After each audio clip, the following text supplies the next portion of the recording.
하나님의 말씀은 이사야 43장 1에서 7절입니다. 우리 다 같이 합독합니다. 야곱아, 너를 창조하신 여호와께서 지금 말씀하시느니라. 이스라엘아, 너를 지으신 이가 말씀하시느니라. 너는 두려워하지 말라. 내가 너를 구속하였고 내가 너를 지명하여 불렀나니 너는 내 것이라. 내가 물 가운데로 지날 때에 내가 너와 함께할 것이라.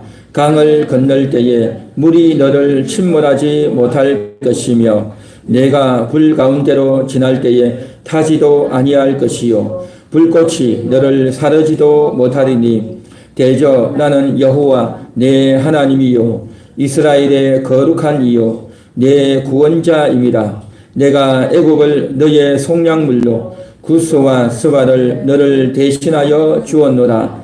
내가 내 눈에 보배롭고 존귀하며 내가 너를 사랑하여 선적 내가 내 대신 사람들을 내어주며 백성들이 내 생명을 대신하리니 두려워하지 말라. 내가 너와 함께하여 내 자손을 동쪽에서부터 오게 하며 서쪽에서부터 너를 모을 것이며 내가 북쪽에게 이르기를 내놓으라. 남쪽에게 이르기를 가두어 두지 말라. 내 아들들을 먼 곳에서 이끌며 내 딸들을 땅끝에서 오게 하며 내 이름으로 불려지는 모든 자 곧 내가 내 영광을 위하여 창조한 자를 오게 하라. 그를 내가 지었고 그를 내가 만들었느니라. 아멘. 네. 하나님은 사랑하십니다. 하나님은 여러분들을 사랑하십니다. 하나님은 여러분들을 특별히 사랑하십니다. 할렐루야. 하나님이 사랑하십니다. 그 다음 넘겨주세요. 예, 그 다음요. 같이 한번 읽어봅니다. 시작. 하나님의 사랑이 특별하신 이유 1. 창조하심. 1절에 그랬죠. 야곱아, 너를 창조하신 여호와께서 이스라엘아, 너를 지으신 이가 말씀하시느니라 그랬죠. 야곱은 아브라함의 아들, 믿음의 조상 아브라함의 아들이 이삭, 이삭의 아들이 야곱이죠.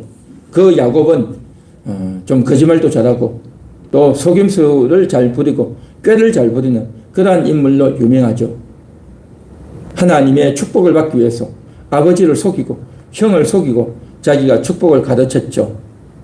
그러다가 형이 나중에 알고 화를 내가지고 그를 죽이려고 하니까 도망을 가게 됐죠. 외갓집으로 도망을 가게 됐죠. 그러다가 나중에 20년 만에 다시 돌아와가지고 형과 화합하고 했지만 어쨌든 야곱은 거짓말의 대명사, 속임수의 대명사로 되어 있는 그런 사람이죠.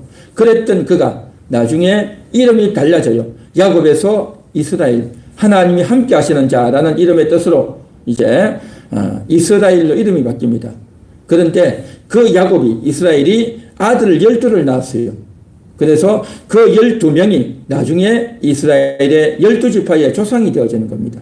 그래서 이제 야곱의 아들 12명이 나중에 점점 그 12명이 점점 자녀를 낳아가지고 이제 나중에 이제 애굽에 있다가 또 출애굽을 하고 모세와 함께 출애굽하고 가나안 땅에 들어가서 12지파가 되어졌는데 나라를 이루죠. 그 나라 이름이 뭐냐? 이스라엘인 겁니다. 나라 이름이. 그러니까 야곱 이스라엘은 바로 이삭의 아들 아브라함의 손자 그 한 개인의 이름이기도 하지만 이스라엘 전체 나라의 이름이 이스라엘이라는 거죠. 그러니까 야곱아 하는 것은 뭐냐면 이스라엘 족속들아, 이스라엘 백성들아 하는 말이다라는 겁니다. 그래서 이 야곱아 그리고 이스라엘아 라고 하면서 오늘 하나님 뭐라고 말씀하시냐면 너를 창조하신 여호와께서 라고 합니다. 하나님이 너를 창조했다는 겁니다. 하나님이. 그러니까 이스라엘 족속들은 그렇게 어떻게 됩니까? 수백 년이 지나고 수천 년이 지났단 말이죠.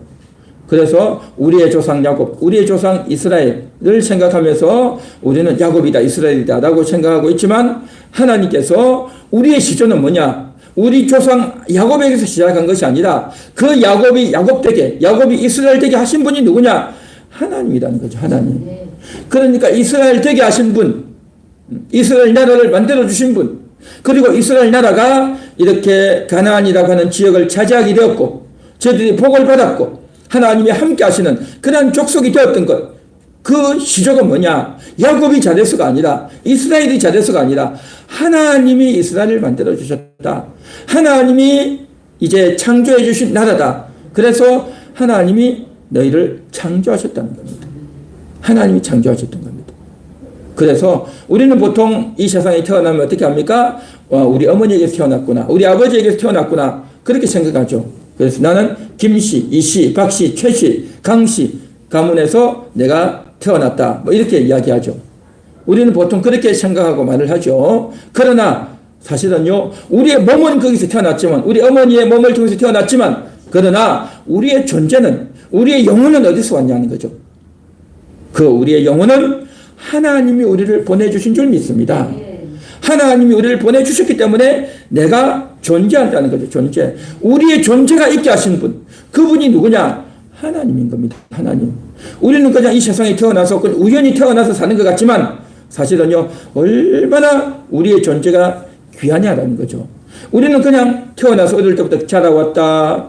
내가 결혼해서 자녀를 낳고 또 내가 인생을 산다라고 생각할지 몰라도, 근데 여러분 잘 생각해 보십시오. 어른들은요, 우리 아이가 태어나면 얼마나 신기하고 얼마나 귀하냐 말이죠. 손주가 태어나면요, 얼마나 귀하냐 말이죠. 그런데 정작 태어난 그 아이들은, 그 아들, 딸들은요, 그냥 의미가 없어요. 자기가 왜 태어났는지, 자기가 뭐 태어났는지도 몰라요. 그냥 자라는 거예요. 그냥 밥 먹고 자라고 옷 입고 학교 가고 그냥 살아가는 거예요. 그러니까 자기는 아무것도 몰라요. 그렇죠?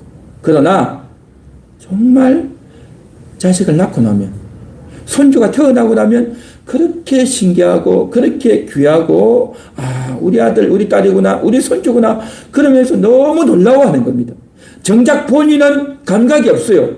본인은 내가 태어났다는 인식도 못하고 있어요. 이스라엘이 그랬어요. 우리가 그래요. 우리가요, 그냥 사는 줄 알아요. 그냥 사는 줄 알지만 사실은요, 하나님이 우리를 존재케 한 겁니다.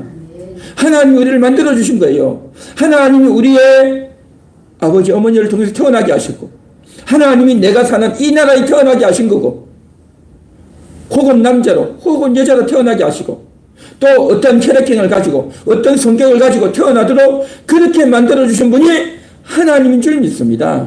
할렐루야. 내가 존재하는 것, 하나님 때문입니다. 한번 따라해 볼까요? 내가 존재하는 것, 하나님 때문입니다. 내가 존재하는 것, 하나님 때문입니다. 바로 하나님이 나를 창조하셨단 말이죠. 나를 창조해 주신 분, 그분이 하나님이라는 것을 오늘도 우리는 인식하고 감사해야 될 줄 믿습니다. 아멘. 한 번 더 따라해 보겠습니다. 하나님이 나를 창조하셨습니다. 하나님 감사합니다. 우리는 이걸 늘 생각해야 됩니다. 하나님이 나를 창조하셨습니다. 나는 하나님 때문에 존재하게 되었습니다. 내 아버지, 어머니를 통해서 태어난 것 같지만 하나님이 나를 보내주셨습니다. 하나님이 내 영혼을 이곳에 심어주셨습니다. 얼마나 감사하겠습니까? 하나님이 나를 만들어주지 않았다면 내 존재가 없는 거예요. 내 존재가. 우리는 존재가 없을 때 정말 괴로운 겁니다. 우리가 한 집안에 살면서 또 내가 한 공동체에 살 때 존재감이 없다고 하죠. 투명인간이다. 존재감이 없다고 하죠. 그러니까 아무도 나에게 이야기도 안 해주고 나에게 관심도 안 가져주고 또 내가 어떤 역할도 못하고 그러면 어떻습니까? 투명인간 같단 말이죠. 내가 있어도 있는 가치가 않단 말이죠.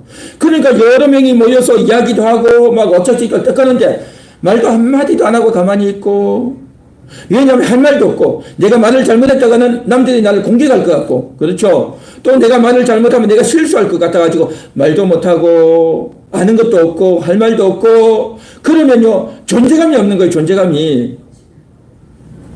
그런데 말입니다, 하나님은 우리를요 이런 존재를 갖도록, 이런 놀라운 존재를 갖도록 만들어 주셨단 말이죠. 우리는 존재감 없는 존재가 아니라, 투명인간이 아니라 하나님이 우리를 만들어 주신, 하나님이 나를 창조해 주신, 나는 존재하는 자, 하나님에 의해서 존재하는 자인 줄 믿습니다. 할렐루야.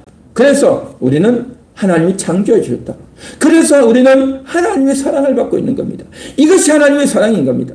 하나님이 어떻게 우리를 사랑하실까요? 나를 존재하게 했습니다. 나를 만들어 주셨어요. 내 몸을 만들어 주셨고 내 영혼을 만들어 주셨고 내 영혼과 몸이 존재하는 것 하나님 때문인 줄 믿습니다. 할렐루야. 그 다음 넘겨주세요. 다 같이 있습니다.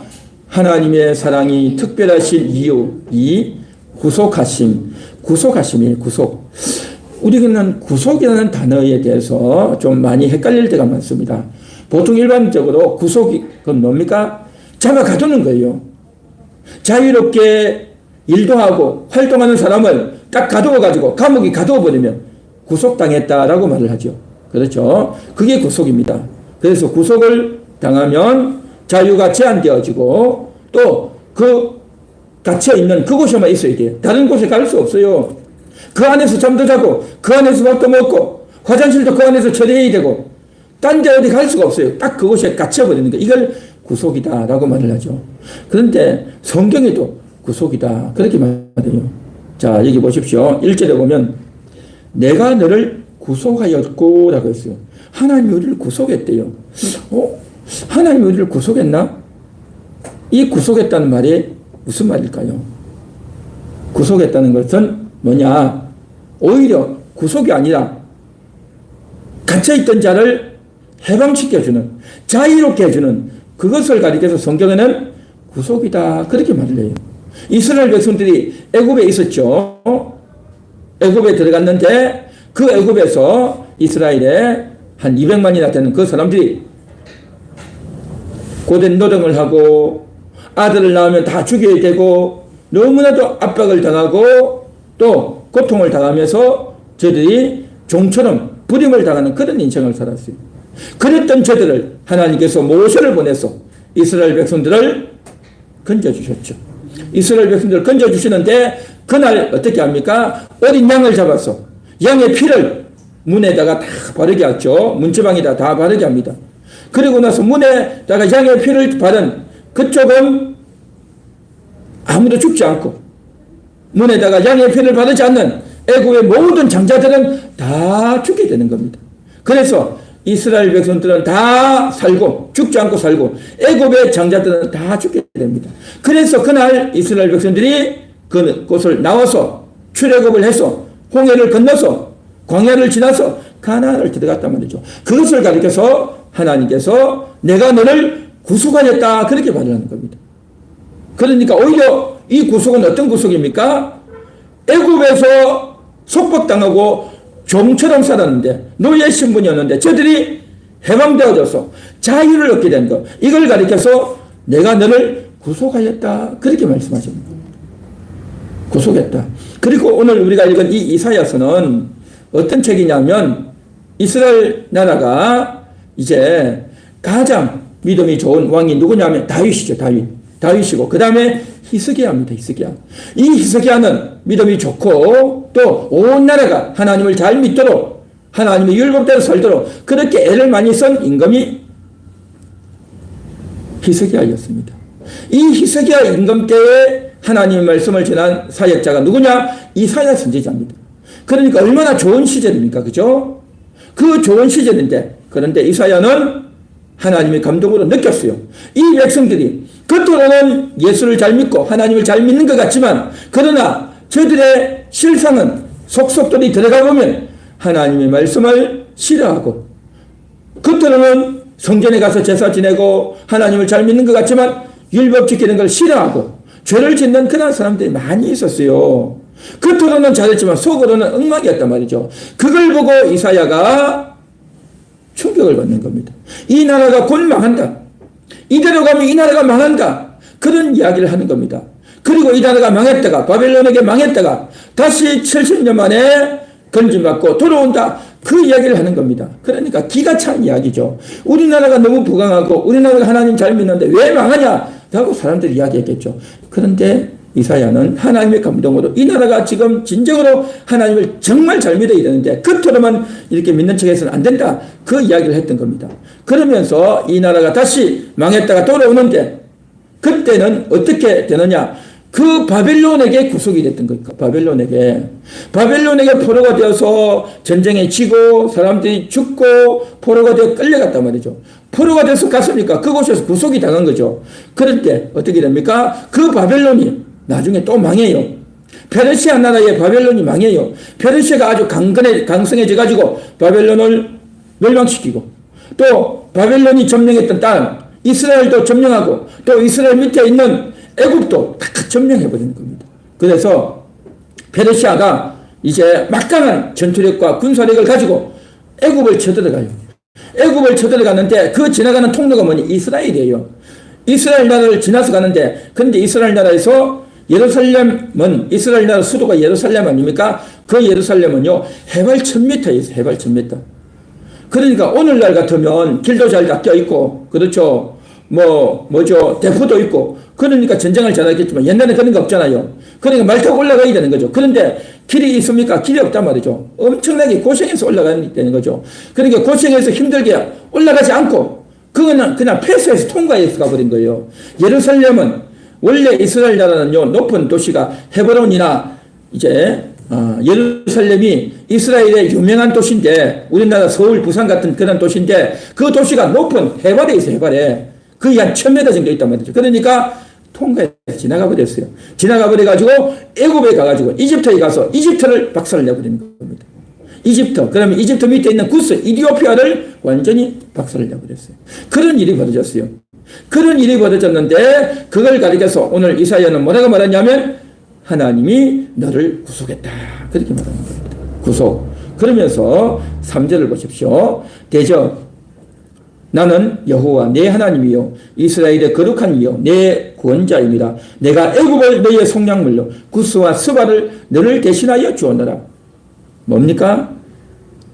애굽과 구스, 그러니까 이집트와 이디오피아를 점령하게 했다는 겁니다. 그 고레스가, 페르시아 최고 장수가 다른 나라를 집어삼키고 이스라엘은 집어삼키지 않고 그냥 통과해버리고 모른 척하고 지나가 버렸다는 거죠. 왜 그랬겠어요? 하나님이 그렇게 하셨다는 겁니다. 그러면서 이스라엘 나라를 해방시켜 준 겁니다. 해방시켜 줬어. 이스라엘을 해방시켜 주고 이스라엘을 자유롭게 했던 거죠. 자, 그래서 이제 구속이라는 단어가 우리가 일반적으로는 생각할 때 어떤 사람을 잡아 가두는, 꼼짝 못하게 잡아 가두는, 감옥에 잡아 가두는 것을 가리켜서 구속이라고 하죠. 근데 성경에서 내가 너를 구속했다 이런 거죠. 오히려 구속이 뭡니까? 종의 신분에 있던 자가 해방을 얻었죠. 애굽의 노예였고 바벨론의 노예였는데 바벨론에서 풀려나고 애굽에서 풀려났어요. 구속이 아니라 뭡니까? 해방이고 자유인 거죠. 그래서 성경에서는 그걸 가리켜서 구속이다 그렇게 말을 해요. 전혀 다른 개념이죠. 그렇죠. 전혀 다른 개념이다. 우리가 일반적으로 아는 개념, 구속과 성경이 나오는 구속은 전혀 다르다라는 거죠. 자, 그런데 왜 굳이 이걸 구속이라고 할까요? 그 구속이라고 하는 이유는 뭐냐? 그렇게 해서 애굽에서 노예의 신분에서 건져내서 이제는 하나님 안으로 들어오게 한 겁니다. 하나님만 바라보고 살라. 하나님 안에서 너희는 떠나지 못한다. 도망가지 못한다. 그런 의미로 구속이다. 그렇게 말을 합니다. 구속당한 우리는 어떻게 되어야 됩니까? 이제는 예수님 안으로 들어가야 되는 거예요. 예수님 안으로. 그래서 이제 원래 구속이라는 단어는 고대 사회에서 어떻게 쓰느냐 하면요, 노예를 사오는 걸 가리켜서 구속이다라고 했어요. 옛날에는 농사를 짓고 또 이제 배를 타고 물고기 잡을 때는 어떻게 합니까? 힘들잖아요. 그 일이 고되고 힘드니까 노예를 사와요. 노예를 사오면 그 노예에게 힘든 일을 다 시켜 먹는단 말이죠. 그렇죠? 그런데 그 노예를 돈 주고 노예를 사오는 이걸 가리켜서 구속한다. 그렇게 말해요. 구속한다. 그런데 그 노예를 사와가지고 하나님께서는 저들을 구속해서 일시켜 먹고 괴롭게 하는 것이 아니라 해방을 시켜줬어요. 해방을. 이게 하나님의 놀라운 은총인 겁니다. 그래서 노예를 사올 때 돈 주고 사오는데 하나님은 어떻게 합니까? 애굽의 장자를 속량물로 주고 사고, 또 뭡니까? 바벨론에서 구속할 때 애굽을 속량물로 줬다는 거죠. 3절에 그랬죠? 애굽을, 구스와 스바를 속량물로 대신 주고 너희를 사왔다라는 겁니다. 하나님은 이스라엘을 너무 사랑하기 때문에, 이스라엘을 아끼기 때문에, 이스라엘을 창조하고 구속했기 때문에 이스라엘을 위해서 애굽을 버리고 구스와 스바를 버리고 이스라엘을 사랑하고 아껴주셨다는 겁니다. 예수님께서도 그렇게 하셨죠. 예수님께서는 우리가 죄와 사망에 매여 있는, 죄의 종이 되어 있는, 마귀의 종이 되어 있는 우리를 구속하기 위해서 누가 대신 값을 치러야 됩니까? 예수님의 값을 치른 겁니다. 예수님이 십자가에서 채찍을 맞고 매를 맞고 고난과 조롱을 당하고 우리를 대신해서 예수님이 심판을 다 당하고 우리를 건져주시고 구원해 주신 줄 믿습니다. 할렐루야. 한번 따라해 보겠습니다. 예수님이 나 대신 심판을 당했습니다. 예수님이 나 대신 심판을 당한 거예요. 그래서 우리가 구속을 받은 거예요. 그렇게 구속받아서 이제는 우리가 뭡니까? 죄의 것이 아니라 애굽의 것이 아니라 다른 누구의 것이 아니라 하나님의 것이 됐어요. 하나님의 것이. 내가 너를 구속하고 그랬죠. 1절 보십시오. 1절 다 같이 한번 읽어봅니다. 시작. 야곱아 너를 창조하신 여호와께서 지금 말씀하시느니라. 이스라엘아 너를 지으신 이가 말씀하시느니라. 너는 두려워하지 말라. 내가 너를 구속하였고 내가 너를 지명하여 불렀나니 너는 내 것이라. 내 것이라는 거죠. 쟤는 누구 것이었어요? 애굽의 것이었어요. 바벨론의 것이었어요. 애굽의 종이었단 말이죠. 그러니까 저들의 신분은 뭡니까? 애굽 신분인 겁니다. 자기의 자유민이 아니에요. 오늘날로 말하면 여건도 없어. 여건도 없어. 나라도 없고 저들은요 애굽의 종이에요. 애굽의 종. 바벨론의 종이단 말이죠. 그래서 있는데 그들을 내가 구속했다는 거죠. 내가 값을 치르고 사왔다는 거죠. 그래서 너는 이제 내 것이다. 하나님의 것이다. 하나님의 소속이다. 하나님의 소유다. 라고 하나님이 불러주신 겁니다. 할렐루야. 그 하나님께서 우리를 불러서 자유롭게 하고 해방시켜 주시는 줄 믿습니다. 할렐루야. 이 사실을 우리가 알아야 되는 겁니다. 그래서 그 하나님이 우리를 자유롭게 하고 해방시켜 주시는데 그걸 가리켜서 구속이다라는 겁니다. 이제는 어떻게 됩니까? 이제는 우리는 하나님만 보고 살아야 되는 거죠. 하나님 말씀만 바라봐야 되는 겁니다. 세상을 보는 것이 아니라 죄를 바라보는 것이 아니라 마귀에게 이끌려가는 것이 아니라 하나님께 이끌리고 하나님을 공경하고 하나님께 순종하고 하나님을 예비하고 하나님을 경배하며 살아야 될 줄 믿습니다. 할렐루야. 이게 바로 우리는 우리의 소속, 우리의 신분이 달라졌고 우리는 구속받은 존재이기 때문에 이제는 하나님께 딱 구속이 돼가지고 하나님 밖을 떠나지 말고 예수님 밖을 떠나지 말고 하나님 안에서 예수님 안에서 딱 구속된 자로 살아야 될 줄 믿습니다. 원래 죄의 종이 되고 다른 사람의 종이 되면 어떻게 됩니까? 고되게 살아야 돼요. 부려 먹는 대로 일 시켜야 되고 욕 먹어야 되고 매를 맞아야 되고 손해를 봐야 되고 이래도 내가 돈도 받지 못하고 인정도 받지 못하고 그렇게 비참하게 고통스럽게 사는 겁니다. 누구의 종이 된다는 건 그래요. 구속당하면 그렇습니다. 자유가 없어요. 그러나 하나님 안에서는 뭡니까? 하나님 안에 있단 말이죠. 하나님의 울타리 안에서는요 정말 우리가 속박되어 있는 겁니다. 우리는 속박되어 있어. 속박되어 있어. 하나님 안에 구속되어 있는 존재라는 걸 우리가 인식해야 됩니다. 하나님 앞에 구속된 건 뭐냐? 자유가 없는 것이 아니라 오히려 자유를 주셔요. 오히려 자유를 주신단 말이죠. 자유를 주고 하나님 안에서 살려고 자발적으로 우리가 구속되어지고 하나님 안에서 살아야 될 줄 믿습니다. 할렐루야. 그래서 이 놀라운 진리가 정말 깨달아지고 정말 이 놀라운 진리 가운데 우리가 기쁘고 즐겁게 감사하면서 살 수 있기를 바라는 것입니다. 할렐루야. 그 다음 넘겨주세요. 자, 다 같이 읽습니다. 하나님의 사랑이 특별하신 이유 3. 지명하여 부르심. 지명하여 불렀대. 지명이 뭡니까? 그 많은 사람들 속에 손가락을 가리키는 거. 그 지명이잖아요. 그렇죠? 손가락 진짜 명한 명. 손가락을 딱 가리켜서 너 이리 와. 너 이리 와. 그 많은 학생들, 그 많은 사람들 중에 콕 집어가서 부르는 것. 이걸 지명이라 하잖아요. 그렇죠? 하나님이 여러분을 그렇게 지명하신 겁니다. 할렐루야. 하나님이 지명하셨어요. 우리는요 그렇게 생각하죠. 내가 누구 때문에 교회에 왔다. 어떤 친구 때문에 우리의 부모님 때문에 또 내가 아는 누구 때문에 내가 교회를 왔다. 내가 오고 싶어서 온 거야. 응? 내가 오고 싶어서 온 거지. 내가 안 오고 싶으면 안 오는 거고 내가 오고 싶으면 오는 거지 뭐 라고 사람들이 생각을 하죠. 그런데 말입니다. 그건 너무나도 어리고 또 육신적으로 생각하는 사람은 그렇게 생각하죠. 내 마음이 내 키에 가는 거고 모든 결정은, 모든 선택은 내가 하는 거다라고 하는 것은 너무나도 어리고 연약한 생각인 겁니다. 어리고 연약하죠. 우리가 그렇게 믿는 것 같지만요, 거기에는 하나님이 감동을 주셨기 때문입니다. 하나님이 깨닫게 해주지 않으면요, 절대 깨달을 수가 없어요. 하나님이 깨닫게 해주시는 겁니다. 하나님이 나라와 이거 마음의 문이 열리게 하신 거예요. 예수의 말씀을 들을 때 그것이 믿어지고 마음에 와 닿는다는 거죠. 어떤 사람은 그것이 믿어지지가 않아요. 어떤 사람은 그것이 깨달아지지가 않아요. 예수가 어딨냐? 하나님이 어딨냐? 그런단 말이죠. 그 사람들은 안 믿어요. 안 믿어. 자기가 안 믿는데요. 그런데 오늘 이 자리에 있는 여러분들은 예수님을 믿고 하나님을 믿었단 말이죠. 할렐루야. 네. 여러분 예수님 믿습니까? 네. 하나님 믿습니까? 그것은요, 여러분이 믿은 것이 아니고요, 하나님이 여러분에게 깨닫게 해주셨기 때문에 그런 겁니다. 여기에 중요한 비밀이 있습니다. 사람들은요, 내가 머리가 똑똑해서 깨달았다, 내가 선택해서 이렇게 하기로 결단했다 라고 생각하죠. 너무나도 어린 겁니다. 너무나도 미숙한 거예요.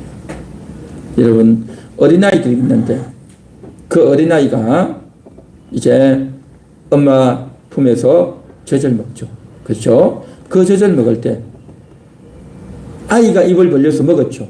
그런데 그 아이가 입을 벌려서 먹도록 어떻게 합니까? 젖을 누가 주냐 말이죠. 그 젖을 엄마가 줘서 주는 거죠. 어린아이들이 이제 젖을 떼고 나서 음식을 먹죠. 이제 내가 숟가락 쥐어서 내가 밥 먹었어. 내가 밥 먹는 거야. 내가 밥 먹는 거야. 내가 옷 입었어. 응? 내가 손도 씻는 거야. 내가 양치도 하는 거야. 아이들은 다 그렇게 하죠. 그런데 뭡니까? 그렇게 아이가 옷을 입을 수 있도록 그 옷을 누가 사줍니까?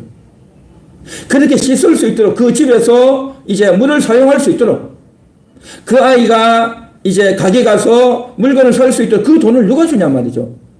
내가 했다 그러죠. 그러면 어떻게 합니까? 그래 내가 했어. 부모님도 그렇게 말해줘요. 어릴 때보다 좀 나으니까 그런 차원에서 내가 했다라고 하지만 결국은 뭡니까? 그렇게 할 수 있도록 가르쳐주고 물자를 제공한 분이 부모님이다 말이죠. 부모님. 그렇죠. 그리고 또 아이들이 학교 가서 초, 중, 고를 가서 이제 그렇게 하죠. 친구들에게 여기가 우리 집이야. 여기 우리 집이야. 그렇게 말한단 말이죠. 그러면 그래 여기 내 집이야 라고 하죠. 그런데요, 그 집이 등기가 누구 앞으로 되어 있냐 말이죠. 그 진짜 집 주인이 누구냐 말이죠. 아버지가 주인이고 어머니가 주인이죠. 그렇죠? 원래 집 주인은 아버지 어머니예요. 그런데 자기 아들이 자기들 여기 어디 집이야? 여기 내 집이야 라고 한단 말이죠. 그러면 부모님도 어떻게 합니까? 그래 맞아 여기 내 집이야. 여기 내 집이야. 그렇게 말을 해주죠. 그러나 엄밀하게 법적으로 따지면 누구 소유입니까? 아버지 소유고 어머니 소유죠. 이와 같이 내가 선택해서 내가 한 것 같지만 사실은 그 부모님들이 뒷배경이 되어주기 때문에 다 그게 가능했단 말이죠. 학교를 가는 것도 마찬가지예요. 내가 중학교 갔다, 고등학교 갔다, 대학교 갔다, 내가 공부 잘해서 내가 실력이 있어 갈 것 같지만요, 원래 그 학교를 누가 만들어줬어야 되는 거예요.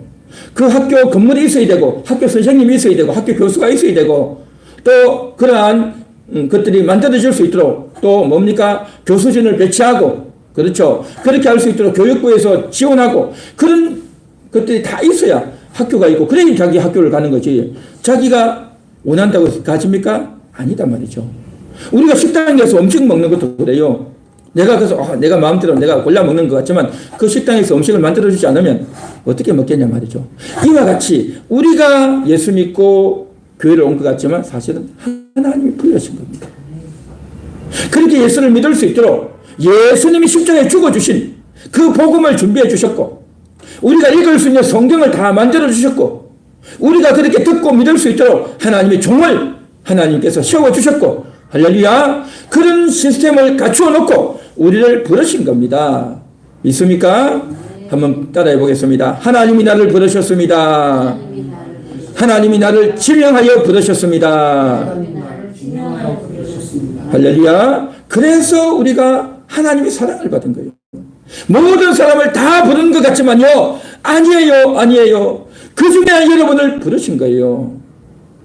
그 중에 어떤 사람은 깨달아지고 어떤 사람은 내 마음이 문이 열리는 사람이 있고 어떤 사람은 마음의 문이 안 열리는 사람이 있어요. 마음의 문이 안 열리는 것은 자기가 안 열리는 것 같죠? 하나님께서 다 열어주셔야 돼요. 보이지 않게 하나님께서 그 일을 다 하신단 말이에요. 여러분이 그렇게 믿고 이렇게 나와 있는 것은 하나님이 여러분에게 마음의 문을 열어줘서 여러분에게 보이지 않는 손길로 보이지 않는 따뜻한 배려를 여러분에게 해주신 거예요. 그래서 여러분이 믿게 되고 하나님의 자녀가 된 줄 믿습니다. 예, 그 다음 넘겨주세요.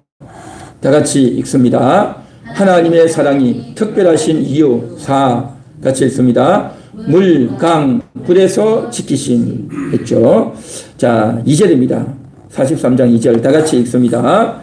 내가 물 가운데로 지날 때에 내가 너와 함께 할 것이라. 강을 건널 때에 물이 너를 침몰하지 못할 것이며 내가 불 가운데로 지날 때에 타지도 아니할 것이요 불꽃이 너를 사르지도 못하리니 그랬죠. 여기 보면 물 가운데로 지날 때에 강을 건널 때에 불 가운데로 지날 때 그랬죠. 물, 강, 불이 나옵니다. 그러니까 우리가 이제 물이 탁 쓸려 내려올 때 그냥 미끄러져 가지고 미끄러진다든지 그렇죠. 물속으로 휩쓸려 가버린다든지 바람이 불고 태풍이 불면 사람이 자기도 모르게 휩쓸려 내려가 버리죠. 그리고 또 강을 건널 때도 다리를 조심조심해서 건너겠죠. 배를 타고 건너겠죠. 그런데 갑자기 회오리가 치면 꼼짝 못하죠. 불 가운데로 그러니까 불이 나가지고 온 동네에 불이 나가지고 귀신 가야 되겠죠. 그 귀신 간다고 귀신 갔는데 불이 따라오는 겁니다. 도망갈 데가 없는다 말이죠. 얼마 전에 불이 많이 났었죠. 경상도 쪽으로 불이 나가지고 그쪽으로 한번 갔다 왔는데 불이 엄청나게 났더라고요. 휴게소가 막 다 타버리고 동네가 다 불이 타버리죠. 그러니까 밤에 자다가 뭡니까 귀신도 못하고 이제 타서 사망한 그런 분들도 많이 있지 않습니까? 그러니까 불이 타가지고 사람도 죽고 또 곡식이나 나무도 다 타버리고 또 그러다 보니까 농사에 냈던 것도 또 다 타버리고 정말 삶의 기반이 다 무너져 버렸죠. 끔찍한 일이 벌어졌습니다. 자, 이와 같이 우리가 인생을 살아가는 동안 이러한 물, 강, 불과 같은 큰 시련과 환란이 다가올 때가 있다는 거죠. 그런데 그 물이나 강이나 불과 같은 그 환란에서 지키시겠다는 겁니다. 이게 또한 하나님의 놀라운 은총인 겁니다. 우리가 이런 시련과 환란이 당하지 않도록 하나님께서 지켜주겠다고 하는 것이 바로 오늘 이 약속의 말씀인 겁니다. 여러분 인생을 살면서 우리가 감당할 수 없는 그러한 시련과 환란 여러분 혹시 있었습니까? 그러한 것들을 하나님께서 건져주시고 지켜주시는 줄 믿습니다. 이게 바로 하나님의 놀라운 약속이단 말이죠. 그러한 것에서 지키신단 말이죠. 또 어떤 분은요, 그러한 시련과 환란을 당하는 분들도 있어요. 그런 시련과 환란을 당하면요, 얼마나 고통스럽고 괴롭겠냐 말이죠. 그런 시련과 환란 통해서 몸은 망가지고 삶의 기반은 다 망가지지만 그 영혼을 건져주시는 그런 경우가 있어요. 그러니까 하나님이 어떻게 인도하시고 작용하실지 우리는 알 수가 없어요. 알 수가 없지만 어쨌든 하나님께서는 지키신다라고 했기 때문에 그 지키신다는 의미는 여러 가지 의미가 있어요. 첫째, 시련과 환란이 아예 안 오게 지켜주시는 경우가 있고, 그 다음에 두 번째는 뭐냐면 그런 시련과 환란이 오지만 그 중에서 내 영혼을 지켜주시는 경우가 있고요. 그래서 하나님은 아예 안 당하게 하거나 당하지만 그곳에서 영혼을 건져주시는 그러한 일이 있다는 거죠. 우리는 어떤 경우가 될지 첫 번째가 될지 두 번째가 될지 알 수가 없어요. 알 수가 없지만 우리는 그러한 것들을 통해서 뭡니까? 하나님이 약속하시기 때문에 그 약속 가운데 우리가 거한단 말이죠. 이스라엘 나라 보십시오. 전쟁이 일어났잖아요. 많은 사람들이 죽고 다쳤고 포로가 돼 끌려갔잖아요. 큰 환란을 당한 거예요. 지금 환란이 왜 없었겠어요? 환란이 있어요. 이스라엘만 있는 게 아니라 우리 대한민국도 있고요. 모든 나라가 다 이러한 환란이 다 있어요. 그런데도 불구하고 그 환란에서 지키시겠다라고 말씀하는 겁니다. 그 환란이 어느 정도 우리에게 오는 겁니다. 예수 믿는다고 해서 환란이 없는 게 아니에요. 환란의 종류는 달라요. 물이나 강이나 불 같은 환란만 있는 게 아니라 사람이 실제로 죽기도 하고요. 또 이보다 더 끔찍한 일이 또 생길 수도 있어요. 또 병에 걸릴 수도 있어요. 우리가 이루 다 말로 언급할 수 없을 정도로 끔찍한 시련과 환란이 있을 수 있어요. 그런데 중요한 게 뭔지 아십니까? 그런 환란이 없으면 좋겠지만 사실은 환란이 있단 말이죠. 다 있어요. 다 있는데 그 환란을 통해서 중요한 것은 내 영혼이 건진받는 겁니다. 영혼이 구원받는 것이 정말 중요한 거단 말이죠.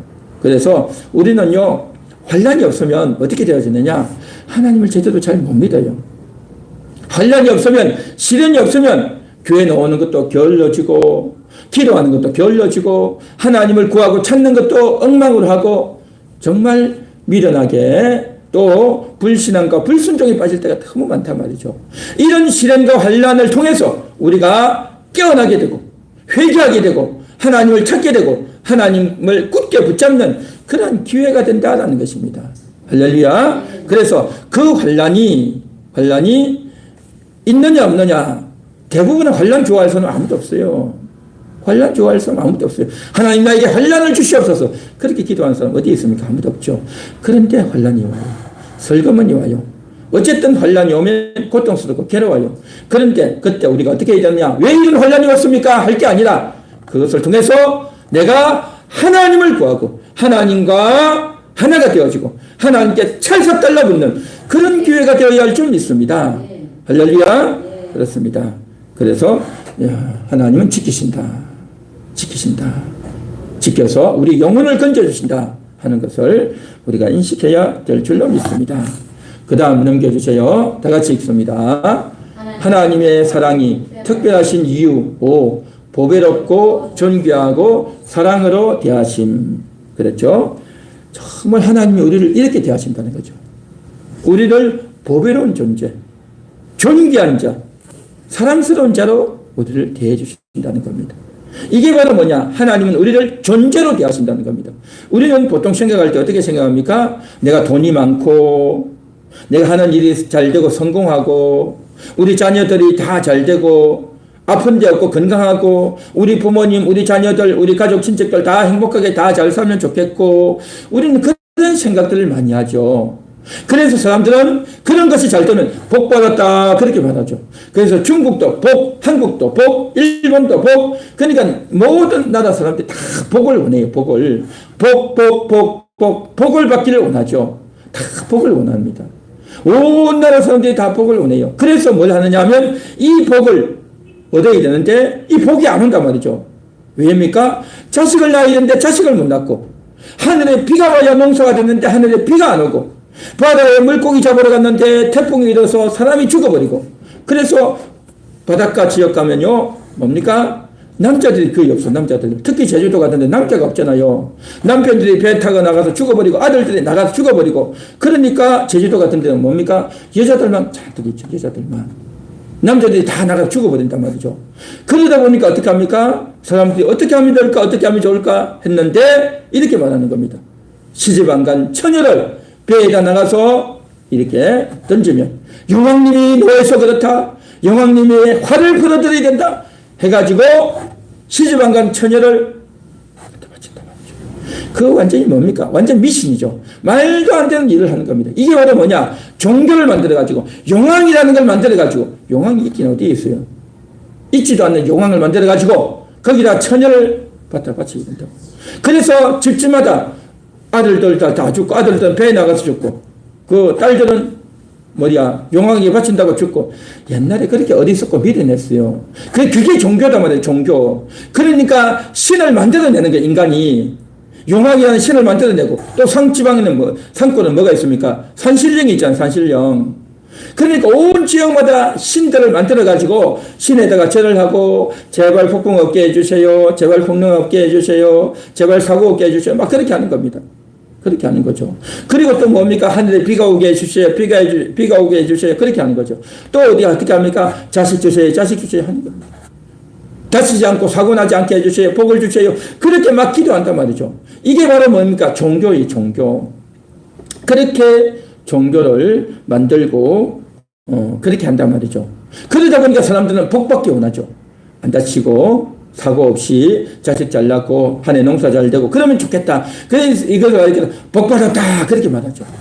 그런데 말입니다. 그게 복이 아니에요. 물론 그러한 것들도 필요하겠지만 정말 하나님은 우리를 대할 때 어떻게 대하느냐? 우리가 많이 가졌느냐 적게 가졌느냐가 아니라 우리의 존재 자체를 귀하게 여겨주시는 겁니다. 여러분의 존재 자체를 보배로운 자다 그렇게 불러주시는 겁니다. 보배로운 자. 여러분의 존재 자체가 존귀하다는 거죠. 여러분의 존재 자체가 사랑스러운 존재인 겁니다. 하나님이 여러분을 보배로운 자, 존귀한 자, 사랑스러운 자로 대해주시고 여겨주시고 그렇게 말씀해주시고 그렇게 대우해주시고 영원히 그렇게 배려해주시는 줄 믿습니다. 할렐루야. 한번 같이 따라해 보겠습니다. 나는 보배로운 자입니다. 나는 존귀한 자입니다. 나는 사랑스러운 자입니다. 보존사, 보배롭고 존귀하고 사랑스러운 자. 한 번 더 하겠습니다. 나는 하나님의 보존사입니다. 우리는 하나님의 보존사입니다. 그렇습니다. 우리는 하나님 보존사예요. 하나님 여러분 존재를 보배롭고 여러분의 존재 자체가 보배롭단 말이죠. 어떤 사람은 가난하게 태어나가지고 늘 가난하고 힘들게 사는 겁니다. 어떤 사람은 머리가 돌아가지 않아가지고 늘 어리석게 또 실력도 없이 재능도 없이 그렇게 산단 말이죠. 또 어떤 사람은 몸에 병을 안고 자라 태어나가지고 늘 고생하면서 신음하고 끙끙 앓고 그렇게 산단 말이죠. 이와 같이 사람들이요 어렵고 힘들게 사는 사람 얼마나 많냐 말이죠. 그러다 보니까 어떻게 생각하면 나는 별 볼 일 없는 자다. 나는 왜 사는지 모르겠다. 빨리 죽으면 좋겠다. 라고 하면서 내 자신에 대해서 우울해지고 슬픈 마음을 가지고 또 인생에 재미도 없고 낙도 없고 힘들고 고통스럽고 괴롭게 살아간단 말이죠. 그러나 하나님은 우리를 어떻게 말씀하셨느냐. 너는 보배로운 자야. 너는 존귀한 자야. 너는 사랑스러운 자야. 하나님은 그렇게 말씀해 주시는 줄 믿습니다. 정말 이게 우리의 존재인 겁니다. 비록 우리가 몸이 아프고 비록 우리가 머리가 잘 돌아가지 못하고 비록 우리가 여러 가지 실수도 많이 하고 부족한 것이 많아도 비록 우리가 가진 것이 많지 않고 가난하고 힘들게 살아도 그럼에도 하나님은 여러분들을 보배롭고 존귀하게 사랑스럽게 대우하시는 줄 믿습니다. 할렐루야. 이 사실을 우리가 늘 인식해야 되는 겁니다. 이게 바로 뭐냐? 하나님의 사랑인 겁니다. 하나님의 사랑. 이 큰 하나님의 사랑을 받아서 나는 하나님의 보존사입니다. 하나님이 나를 보배롭게, 하나님이 나를 존귀하게, 하나님이 나를 사랑스럽게 대해주셨다는 이 사실을 오늘도 우리는 인식하고 기억하고 감사해야 될 줄 믿습니다. 믿습니까? 네. 한 번 더 해보겠습니다. 우리는 하나님의 보존사입니다. 네, 하나님의 보존사입니다. 이 사실 때문에 더 기뻐하고 즐거워야 되는 겁니다. 그 다음 넘겨주세요. 다 같이 하나님의 사랑이 특별하신 이유 6. 다 같이 읽습니다. 시작. 하나님의 사랑이 특별하신 이유 6. 함께 하신. 하나님이 함께 하신단 말이죠. 함께. 5절에 그랬죠. 5절 보십시오. 두려워하지 말라. 내가 너와 함께 하여. 라고 했죠. 함께 한다는 거죠. 하나님 여러분들과 함께 하십니다. 하나님이 여러분의 영혼과 함께 하시는 겁니다. 하나님이 여러분의 영혼을 영원토록 인도하시고 영원토록 여러분들과 함께 하시는 줄 믿습니다. 정말 이런 존재인 겁니다. 이런 존재. 우리가 육신의 몸을 입고 사는 이 시간 동안 여러분이 인생 사는 동안 100년도 안 되는 이 시기 동안만 우리가 좀 힘든 거예요. 육신이 좀 힘들고 몸도 좀 아프고 돈도 좀 없고 좀 가난하고 또 어렵고 힘들고 또 우리가 부끄럽기도 하고 창피하기도 하고 이런 어려움을 겪고 사는 이 시기가 언제냐? 내가 육신의 몸을 입고 사는 이 시기 동안만 그랬습니다. 100년도 안 되는 이 시기만 그래요. 그러나 이 시기를 벗어나면 어떻게 되는지 아십니까? 여러분 너무 보배롭고 너무 존귀하고 너무 사랑스러운 것이 여러분의 가치가 확 피어나고 여러분의 가치가 아름답게 피어나고 여러분의 가치가 존귀하게 피어나고 드러나게 될 것입니다. 할렐루야. 지난주에도 이야기하지 않았습니까? 썩을 몸이 썩지 아니할 몸을 입고 욕된 몸이 영광스러운 몸을 입고 약한 몸이 강한 몸을 입는다고 했죠. 얼마나 존귀하고 영광스럽단 말이죠. 그 존귀하고 영광스러운 그 몸을 예수님 재림하기에 올 때에 그때 우리가 다 입게 된다고 했죠. 너무 영광스럽고 너무 대단한 그러한 상태로 여러분 다 들어가게 될 것입니다. 저는 그날을 기대하고 그날을 바라보고 삽니다.